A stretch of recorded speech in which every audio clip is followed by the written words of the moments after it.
Mulai kajiannya dengan surat Al-Fatihah ayat 6 dan ayat 7. Silakan Mas Lutfi. Bismillahirrahmanirrahim.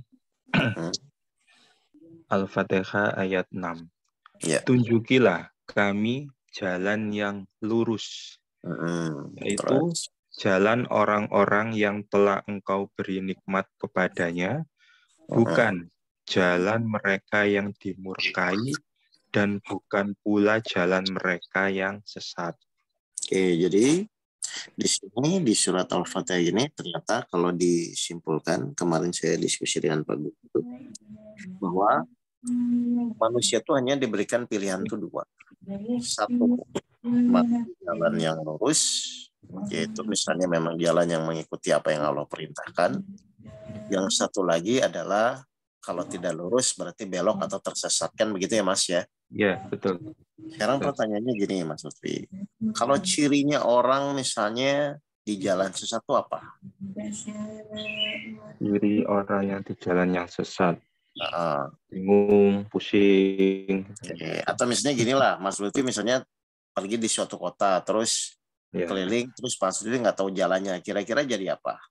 Jadi? Iya, jadi pusing, bingung, Bingung nggak tahu ya? arah. Ya, jadi orang yang tersesat itu biasanya ciri yang paling gampang itu adalah dia akan bingung. Bingung terhadap apa yang harus dilakukan, bingung apa yang harus dikerjakan, kan begitu kan? Iya, Ustaz. Nah, ini terjadi kepada kita semua ketika misalnya kita di dalam menjalani permasalahan hidup, terus kita nggak mengerti apa yang harus dilakukan, langkah-langkah apa yang harus dilakukan. Akhirnya orang jadi bingung dan pusing. Iya. Jadi sebenarnya orang pusing bingung itu bukan karena permasalahannya, Mas. Tapi karena dia tidak di jalan yang lurus, akhirnya Allah tidak memberikan petunjuk, dan dia pusing apa yang harus dia lakukan. Kan begitu yang terjadi. Iya, betul. Kita sebenarnya kan tiap hari selalu di dalam sholat selalu memohon, meminta agar Allah selalu memberikan jalan yang lurus kan ya. Berarti pertanyaannya, berarti jalan yang lurus itu kita sudah tahu atau belum? Belum, Ustaz. Kenapa belum? Karena kita minta petunjuk Allah. Ya betul. Ya. Karena kita selalu mohon kan tiap sholat, ya Allah. Iya. Kan kalau udah tahu ngapain kita minta petunjukin lah jalan yang lurus kan? Karena kita selalu mohon tiap sholat kepada Allah, makanya berarti posisinya pasti kita tidak tahu jalan yang lurus itu seperti apa. Tapi kita bisa merasakan ketika kita di jalan yang lurus, insya Allah hati kita misalnya menjadi tenang. Tapi kalau kita tersesat, pasti kita jadi bingung. Benar nggak bahwa hanya Allah yang bisa menjelaskan atau menunjuki kita jalan yang lurus? Surat 16 ayat 9. Silakan. 16. Ayat 9. Ayat 9. Ya. Bismillahirrahmanirrahim. Dan hak Allah menerangkan jalan yang lurus. Dan hak Allah. Berarti hanya Allah yang bisa menjelaskan itu kan dan menunjukkan itu kan? Iya, Ustaz. Terus? Dan di antaranya ada jalan yang menyimpang. Dan berarti, jika... Sebentar, berarti posisinya itu pilihannya kan cuma manusia tuh lurus atau menyimpang, betul? Betul. Kalau lurus kita anggaplah selamat, kalau menyimpang kita tersesat dan bingung saat menjalani hidup. Benar ya?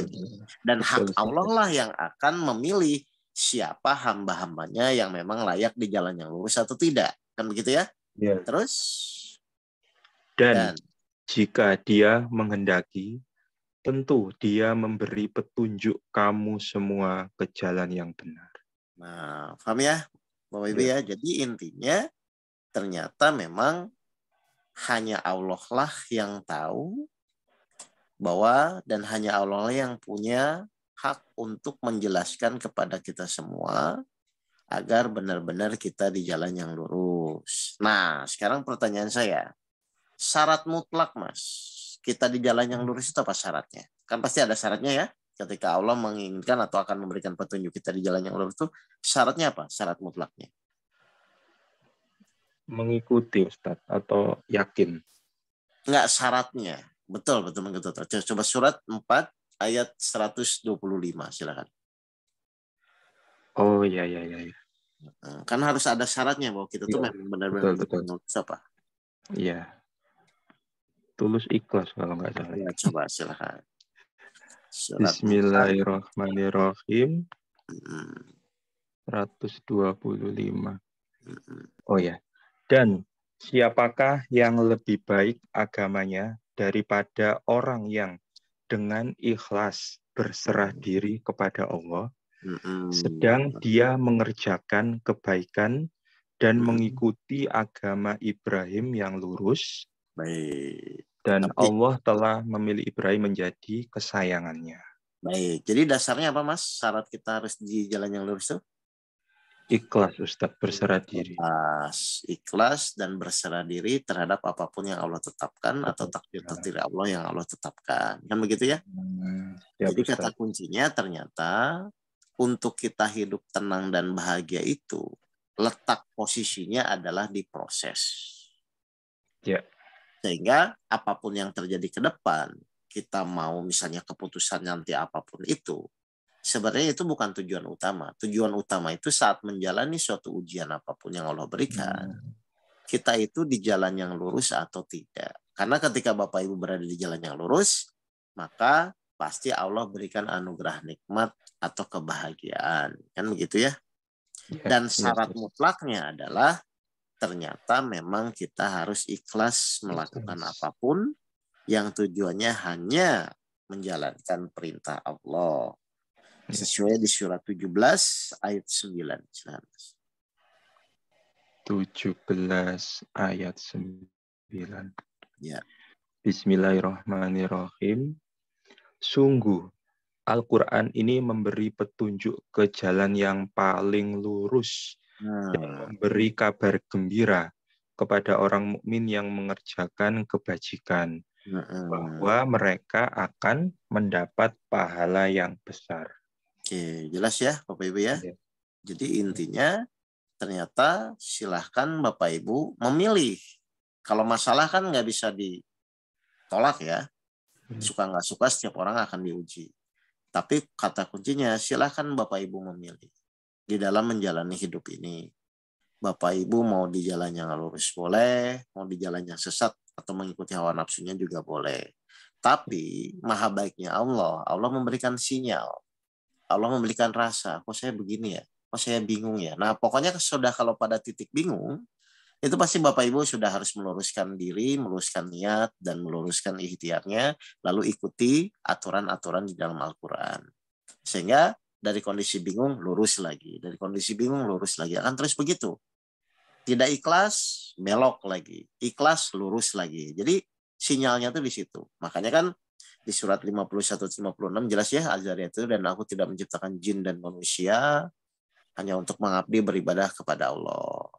Jadi memang perintah Allah itu di dalam menjalani apapun yang dilakukan memang niat kita tuh harus karena Allah. Kalau tidak pasti belok. Kalau tidak pasti belok. Karena memang target iblis kepada kita kan targetnya itu yang penting Bapak Ibu tidak di jalan yang lurus soalnya. Coba Mas Lutfi surat 7 ayat 16. Benar nggak target iblis itu memang supaya kita tidak lurus kan di situ soalnya. Bismillahirrahmanirrahim. Iblis menjawab, karena engkau telah menghukum aku tersesat, pasti aku akan selalu menghalangi mereka dari jalanmu yang lurus. Nah, karena memang ketika manusia mulai belok kan tidak dijaga Allah tuh. Yes. Maka otomatis kita akan jadi bingung, akan pusing. Bahkan yang paling kita takutkan kan kita akan pasti merasa benar kan Mas. Yes. Nah kalau sudah merasa benar ini kan gimana? Kita salah tapi kita tetap merasa benar. Ini kan repot sebenarnya. Karena memang iblis tahu ketika manusia itu melakukan segala sesuatu meskipun baik tapi kalau niatnya tidak ikhlas itu gampang dibelokkan.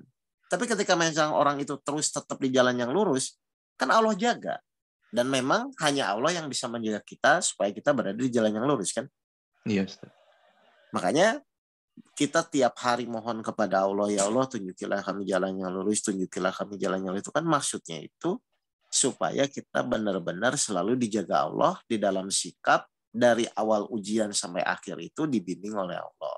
Sehingga tolak ukurnya ya kita tenang saja meskipun kita nggak tahu sebenarnya solusinya kapan, lama waktunya selesai itu kapan, kita nggak tahu tapi kita akan menjadi tenang. Makanya Allah memerintahkan salah satu lagi di surat 3 ayat 51. Silakan Mas. Apa Surat kata Allah? Ali Imran ayat 51. 51. Bismillahirrahmanirrahim. Sesungguhnya Allah itu Tuhanku dan Tuhanmu. Karena itu sembahlah Dia. Inilah jalan yang lurus. Kan semua adalah perintahnya. Jadi manusia diberikan pilihan, silahkan mau lurus boleh, mau sesat boleh. Dan pilihan itu akan menjadi konsekuensi kita nanti di yaumil hisab atau di akhirat nanti, apa yang akan terjadi kepada kita. Kalau jalan yang lurus insya Allah selamat, kalau jalan yang sesat insya Allah Bapak Ibu akan celaka atau bingung dan sesat. Jadi sebenarnya di dunia dan di akhirat pun sudah ditunjukkan, Mas. Bagaimana kita menjalani hidup. Makanya Allah masih rasa gelisah, ngasih rasa bingung itu kan sebagai sinyal. Kok saya bingung ya dalam menjalani hidup, atau kok saya nggak tenang ya. Nah itu tuh sebagai suatu sinyal supaya orang itu menyadari kembali, ini pasti saya nggak lurus gitu loh. Apapun yang dilakukan, meskipun kita merasa benar dengan ibadah yang kita lakukan, tapi kalau hasilnya bingung, pasti kita sesat. Karena tidak mungkin rumusnya berubah. Jalan yang lurus itu diberikan anugerah nikmat atau kebahagiaan, tapi kalau jarang orang yang sesat, pasti akan kebingungan, kekhawatiran, kesedihan, dan itu yang akan terjadi. Jelas ya ini ya, Bapak Ibu. Jadi intinya, ternyata pilihan itu ada di dalam diri kita saat kita menjalani hidup. Suka tidak suka, terima tidak terima, silahkan Bapak Ibu menjalani hidupnya masing-masing. Cuman terus dikoreksi, terus dievaluasi. Makanya kita disuruh sholat kan 17 rakaat itu selalu, ya Allah tunjukilah kami jalan yang lurus, ya Allah tunjukilah kami jalan yang lurus. Kan begitu sebenarnya. Biar Bapak Ibu benar-benar memahami dengan benar. Jelas? Jelas. Ada pertanyaan nih, Mas Lutfi? Ada yang lainnya? Insya Allah sudah paham, Ustaz.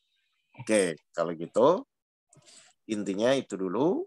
Jadi prinsipnya, ayo jangan buang-buang waktu. Kita evaluasi hidup kita. Ya, yakin benar itu boleh. Tapi merasa benar itu yang salah. Karena tetap kita perlu koreksi dari setiap orang, atau misalnya dari teman-teman kita, atau dari siapapun. Yang intinya ketika hati kita mulai bingung, mulai gelisah, pasti ini ada sesuatu yang salah. Maka secepatnya kita meluruskan niat kita, secepatnya meluruskan ikhtiar kita. Supaya apa? Supaya benar-benar efektif gitu loh. Dan syukur-syukur nanti lama-lama memang menjadi jiwa. Jadi ikhlas itu menjadi jiwa. Ketika ikhlas itu menjadi jiwa, hasilnya pasti kita akan berada di jalan yang lurus.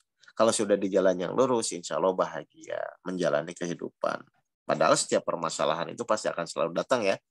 Cuman karena kita di jalan yang lurus dan selalu dijaga Allah, akhirnya kita akan selalu bahagia. Gitu. Kenapa Mas? Kalau misalnya kita di jalan yang lurus tuh akan pasti dijamin Allah akan selalu bahagia dasarnya. Menurut Mas Lutfi. Dasarnya gimana Ustaz tadi? Kenapa kalau kita di jalan yang lurus itu kita pasti akan selalu bahagia. Terlepas misalnya ada masalah, tidak ada masalah, masalah selesai atau tidak selesai pun, kenapa kita akan tetap bahagia? Itu Ustaz, dasarnya mungkin di Al-Baqarah 38 tuh kali Ustaz ya. Baik, atau gini aja, musuh utama kita tuh musuh kita tuh sebenarnya siapa sih Mas? Iblis. Iblis, kan begitu kan? Iya. Kan cuma satu kan? Iya. Iblis kan, kalau masalah manusia dan yang lain kan jin itu kan cuma dikuasai iblis, akhirnya jadi setan kan gitu aja kan? Iya. Tapi kan utama kita kan cuma iblis sebenarnya. Iya, Ustaz. Nah, pertanyaan kedua. Tadi ya Allah, kalau kita di jalan yang lurus kan kita akan dijaga Allah dan tidak dikuasai iblis, betul nggak? Betul. Kalau memang kita tidak digoda dan tidak dikuasai iblis, kan harusnya logikanya jadi bahagia kan Mas? Jadi jadi bahagia Ustaz. Kan yang membuat khawatir, membuat bingung kan memang jebakan iblis juga kan? Iya. Jadi ternyata konsentrasilah musuh kita tuh cuma satu, yaitu iblis. Dan iblis targetnya yang penting jangan lurus, kan begitu? Iya. Berbuat baik aja misalnya. Lakukan nanti. Yang penting jangan ikhlas. Yang penting jangan lurus. Karena memang dia cuma begitu targetnya. Iya, Ustaz. Nah, Allah ngasih sinyal. Kalau Bapak Ibu tidak ikhlas, pasti hatinya nggak enak. Pasti hatinya gelisah. Nah, itu tuh secepatnya menyadari ini pasti saya nggak ikhlas. Apapun alasannya. Kok saya nggak susah nerima ya? Kok saya ngeyel ya? Pasti nggak ikhlas. Ini gampang aja. Kalau orang pusing bingung tuh cek aja hatinya, nggak usah cek masalahnya ya. Kalau masalah kan memang harus dijalani. Pokoknya kalau mulai ada sesuatu yang mengganjal, ini saya pasti nggak ikhlas. Karena memang musuh kita cuma iblis. Dan iblis akan menunggu ketika tidak ikhlas masuk. Ketika ikhlas lagi keluar. Gitu aja. Ya. Dan kadang-kadang kan kita kadang-kadang bisa ikhlas, kadang-kadang tidak. Kan begitu kan Mas? Kadang-kadang berat. Tapi ujung-ujungnya semuanya akan dipaksa harus menjadi ikhlas kepada Allah. Ya. Makanya di surat, dibuka aja Mas, surat 3 ayat 83. Surat 3. Surat 3 ayat 83. Bismillahirrahmanirrahim. Maka, mengapa mereka mencari agama yang lain selain agama Allah? Padahal apa yang di langit dan di bumi berserah diri kepadanya. Baik dengan suka maupun terpaksa. Ya. Nah kan? Terus? Ya. Dan hanya kepadanya mereka dikembalikan. Berarti semua dipaksa harus berserah diri juga tetap kepada Allah kan Mas? Iya. Nah, berarti proses salah satu fungsinya ujian itu adalah memaksa diri kita, suka tidak suka harus berserah diri atau melakukan apapun ujung-ujungnya karena Allah. Satu lagi coba Mas, surat 9 ayat 53. Surat 9 ayat 53. Bismillahirrahmanirrahim. Katakanlah Muhammad, infakkanlah hartamu baik dengan sukarela maupun dengan terpaksa. Namun infakmu tidak akan diterima. Sesungguhnya kamu adalah orang-orang yang fasik. Baik, jadi intinya nanti Bapak Ibu akan tetap kekuasaan itu mutlak di tangan Allah, mau suka mau tidak suka, mau sukarela ataupun terpaksa, Allah akan tetap memaksa kalau memang saatnya Bapak Ibu dipaksa untuk mengeluarkan infak, dipaksa untuk melakukan segala sesuatu.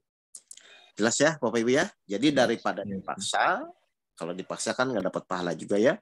Lebih baik dari awal niatnya diluruskan bahwa saya melakukan apapun itu hanya karena Allah. Pasti digoyang.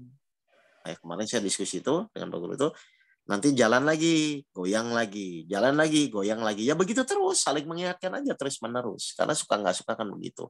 Sampai akhirnya menjadi jiwa, kebiasaan itu menjadi jiwa, akhirnya kita menjadi jiwa yang ikhlas.